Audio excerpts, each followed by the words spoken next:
नमस्कार। ये डेटा क्या कहता है मैं आप सब लोगों का एक बार फिर से स्वागत है। मैं हूँ अजय प्रकाश। अभी पिछले हफ्ते लोकसभा का सेशन अचानक ही खत्म कर दिया गया। विपक्ष का कहना है वो इसलिए किया गया क्योंकि मोदी सरकार चीन पर बहस नहीं करना चाहती थी और उधर सरकार कहती है कि कोरोना फैलने की डर की वजह से संसद का चलना या लोकसभा का चलना ठीक नहीं था।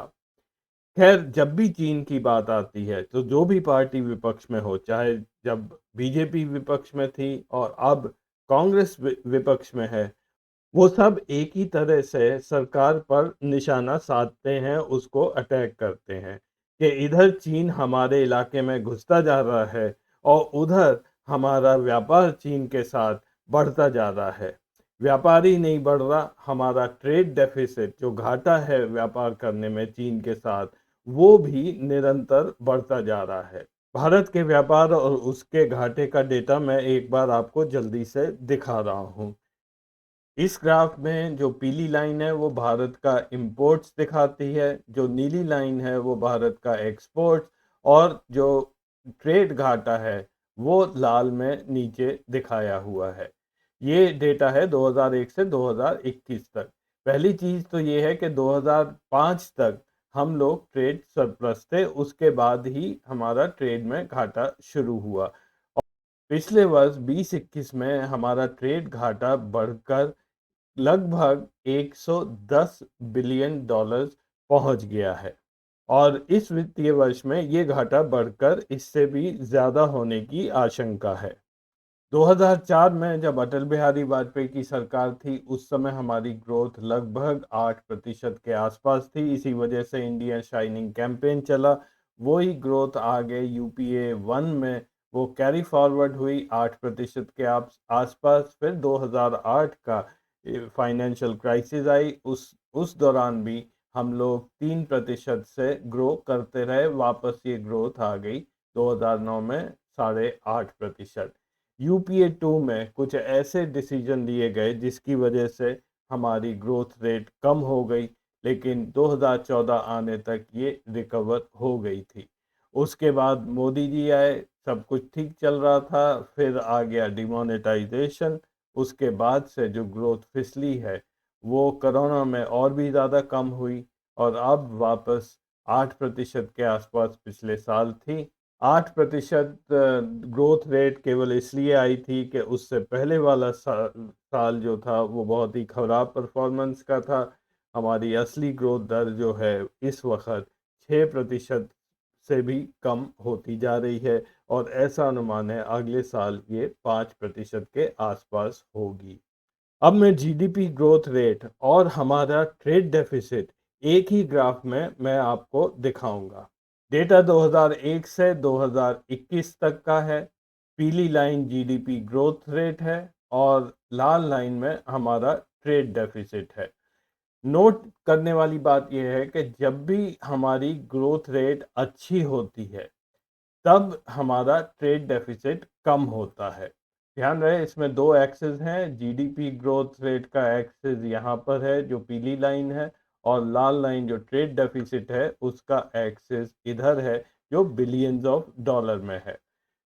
फिर जब भी हमारी ग्रोथ रेट कम होती है तो हमारा ट्रेड डेफिसिट भी बढ़ जाता है। ये नेगेटिव ज़्यादा हो गया, यहाँ पे ये 100 बिलियन डॉलर क्रॉस कर गया।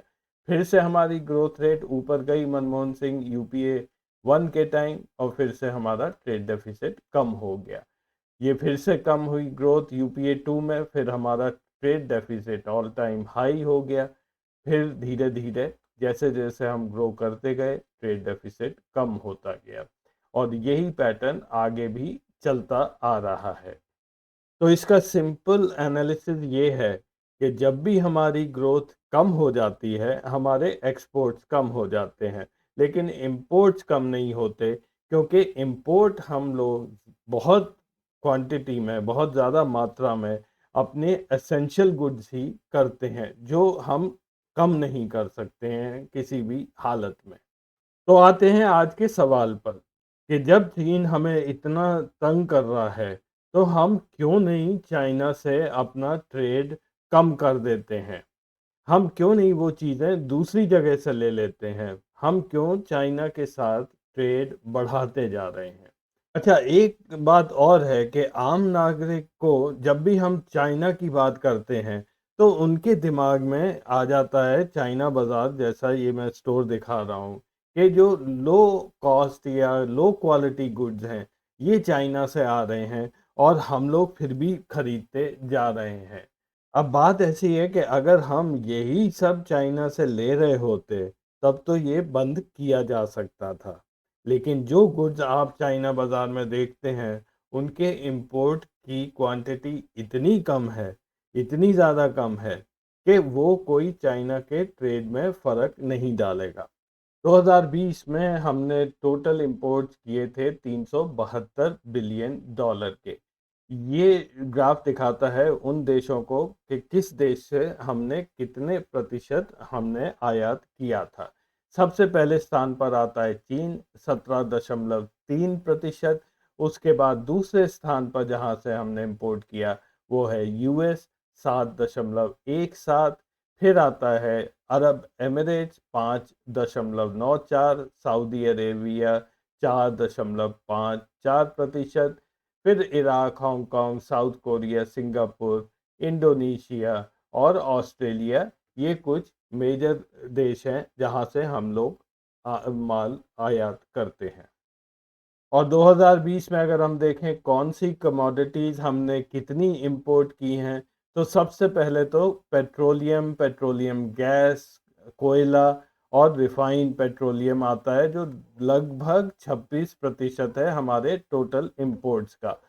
दूसरे स्थान पर आता है गोल्ड और डायमंड्स। डायमंड्स एक्सपोर्ट हो जाते हैं, लेकिन गोल्ड पूरा का पूरा भारत में ही कंज्यूम होता है। तो ये हैं हमारे टॉप 10 इंपोर्टिंग कंट्रीज। और ये लिस्ट थोड़ा ध्यान से भी आप देख लें। पहले स्थान पर जहां से हम इंपोर्ट करते हैं 64.2 बिलियन डॉलर का हमने इंपोर्ट किया चाइना से। इसमें हमने जो इंपोर्ट की हैं चीज़ें वो हैं कंप्यूटर्स, हमारे mobile phones, telephones, broadcasting equipment, IC circuit, semiconductor devices, ये हमारे ऑटोमोबाइल में यूज़ होता है और हमारे जो इलेक्ट्रॉनिक डिवाइसेस यहाँ बनते हैं उसमें ये चीज़ें ज़रूरी होती हैं। हेटेरोसाइक्लिक कंपाउंड, ये बेस कंपाउंड्स हैं दवाइयाँ बनाने के लिए, एंटीबायोटिक्स, तो ये सारी चीज़ें ज़रूरी हैं। इसमें अगर आप देखेंगे तो चाइना बाज़ार कहीं भी लिस्टेड नहीं है। दूसरे स्थान पर है यूएस, जहाँ पे हम 26 बिलियन डॉलर का इंपोर्ट किया है। वहाँ से हम लेते हैं पेट्रोलियम, डायमंड, कोल, गैस और गोल्ड। और इसी तरह से ये लिस्ट, ज़्यादातर हम क्रूड पेट्रोलियम हम लेते हैं अरब एमिरेट, सऊदी, इराक। हांगकांग और चाइना बराबर ही हैं, वो एक एक्सटेंशन है चाइना का। और उसी तरह साउथ कोरिया से भी हम बहुत सारा इलेक्ट्रॉनिक आईसी सर्किट्स वगैरह लेते हैं।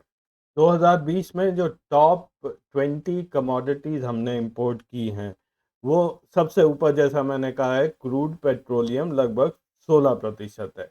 उसके बाद नंबर दूसरे स्थान पर आता है गोल्ड, वो 5.9% है।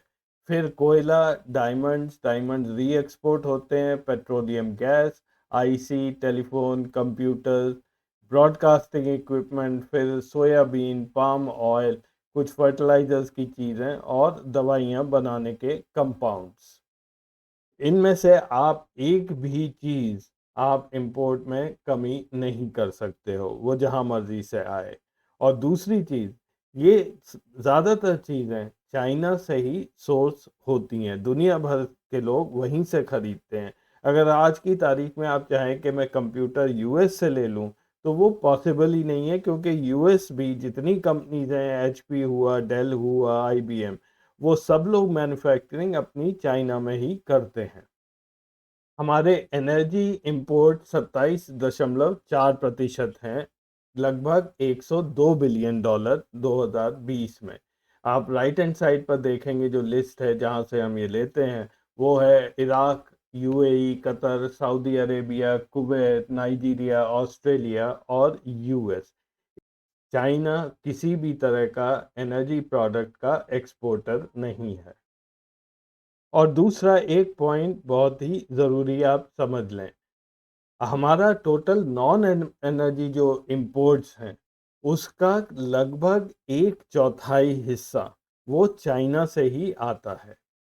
ये हमारे कमोडिटी इंपोर्ट्स की लिस्ट है 2020 में। जैसा कि मैंने आपको बताया, हमारा टोटल एनर्जी इंपोर्ट्स है 106 बिलियन डॉलर, और उसके अलावा जितनी भी चीज़ें यहाँ लिस्टेड हैं वो या तो टोटली चाइना से आती हैं या चाइना एक मेजर सप्लायर है। इसमें machines, chemical products, metals, plastics and rubbers, instruments, vegetable products, textile, paper good, ये बहुत लंबी लिस्ट है। तो भारत चाहते हुए भी चाइना से इंपोर्ट्स बंद नहीं कर सकता है। तो भारत तो काफ़ी हद तक चाइना पर डिपेंडेंट है अपने इंपोर्ट्स के लिए। उधर क्या चाइना भी भारत पर डिपेंडेंट है? चलिए थोड़ा सा डेटा चाइना का भी देखते हैं। 2020 में चाइना का टोटल इंपोर्ट्स था 1.55 ट्रिलियन डॉलर्स और एक्सपोर्ट्स था 2.65 ट्रिलियन डॉलर्स। उसका ट्रेड बैलेंस पॉजिटिव था 1.1 ट्रिलियन डॉलर्स, यानी कि 1100 बिलियन डॉलर्स। ये टॉप 10 कंट्रीज की लिस्ट है जहां पे चाइना एक्सपोर्ट करता है। सबसे ऊपर है यूएसए 16.5%, फिर Hong Kong, Japan, Germany, south Korea, Vietnam, United kingdom, Netherlands, फिर आता है भारत 9वें स्थान पर, जहां पे टोटल एक्सपोर्ट 64.2 बिलियन डॉलर के थे, और उसके बाद है चाइनीज तपई। तो टॉप 10 कंट्रीज कंट्रीब्यूट करते हैं 1.4 ट्रिलियन डॉलर्स का एक्सपोर्ट, जो लगभग 54% है। तो अगर चाइना की नज़र से देखें तो भारत एक इम्पॉर्टेंट देश बना हुआ है, क्योंकि वो 9वें स्थान पर है जहाँ पे उनके एक्सपोर्ट्स होते हैं। लेकिन जब चाइना के इंपोर्ट्स की बात आती है तो भारत टॉप 10 में नहीं है। सबसे ज़्यादा इंपोर्ट्स चाइना करता है जापान से, उसके बाद साउथ कोरिया, फिर यूएस, जर्मनी, चाइनीज़ तपई, ऑस्ट्रेलिया इत्यादि। जो लास्ट कॉलम है वो है चाइना का ट्रेड बैलेंस इन देशों से। तो ये घाटे में चल रहा है साउथ कोरिया से, चाइनीज तपाई, ऑस्ट्रेलिया और ब्राज़ील से। अन्य सभी देशों से उनका पॉजिटिव ट्रेड बैलेंस बना हुआ है। सबसे ज़्यादा ट्रेड बैलेंस पॉजिटिव है 316 बिलियन डॉलर का यूएस के साथ, और भारत के साथ भी उनका ट्रेड बैलेंस पॉजिटिव है 45.7 बिलियन डॉलर का। अंत में मैं वो ग्राफ दिखा रहा हूँ जिसे लेकर हमारे पॉलिटिकल पार्टीज टिप्पणी करते रहते हैं। ये है चाइना से इंपोर्ट्स 1997 के बाद से, जो धीरे धीरे बढ़ते गए। 2005 के बाद से जब हम लोग ग्रो किए तो ये एकदम से ज़्यादा हो गए। लेकिन कई बार ये टिप्पणी की जाती है कि गलवान के बाद हमारे इंपोर्ट्स एकदम से क्यों बढ़े।